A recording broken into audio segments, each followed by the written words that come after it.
Social মিডিয়াতে বিভিন্নভাবে কাজ করা হচ্ছে, নেতাদের বিরুদ্ধে কথা বলা হচ্ছে।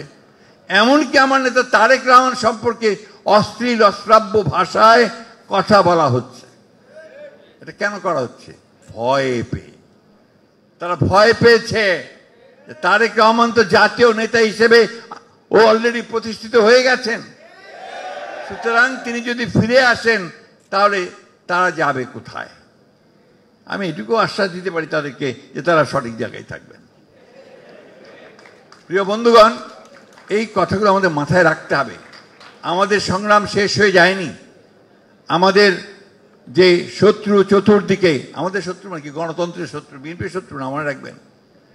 BNP is democracy, BNP is freedom, BNP হচ্ছে উন্নয়ন, ডেভেলপমেন্ট। এই কথা মাথায় রাখবেন।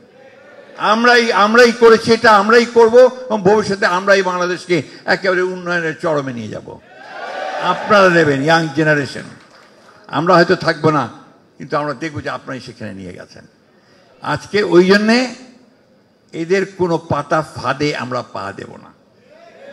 এরা ফাঁদ পাচ্ছে, আমাদেরকে প্রভোগ করছে যে আমরা যেন আপনারা ঝাঁপিয়ে পড়ি, প্রতিবাদ করি, কনফ্রন্টেশন করি, এমন একটা অবস্থা তৈরি করি যেন গণতন্ত্রে উত্তরণটা ব্যাহত হয়।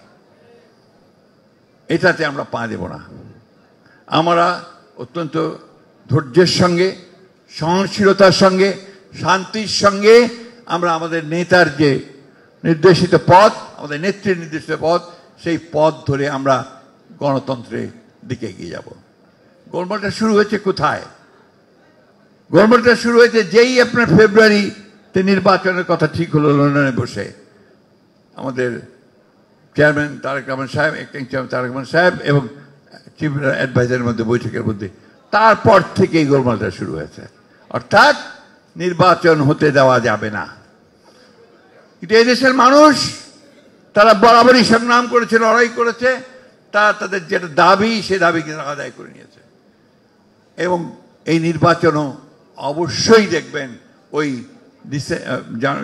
আপনার ফেব্রুয়ারি মাসের যে ঘোষিত সময়, সেই সময়ের মধ্যে নিশ্চয়ই আপনার অনুষ্ঠিত হবে। আমরা নির্বাচনটাকে বিএনপিকে ক্ষমতায় নেওয়ার জন্য তো চাচ্ছি না।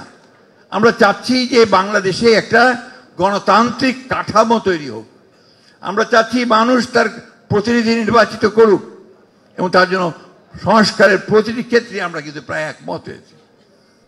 আজকে সেই জন্যই বলতে চাই আপনাদেরকে যে আপনারা ধৈর্য হারাবেন না, কখনোই উত্তেজিত হবেন না, প্রভোক্ত হবেন না, প্রভোক্ত হয়ে কখনো কোনো পাতা ফাঁদে পা দেবেন না।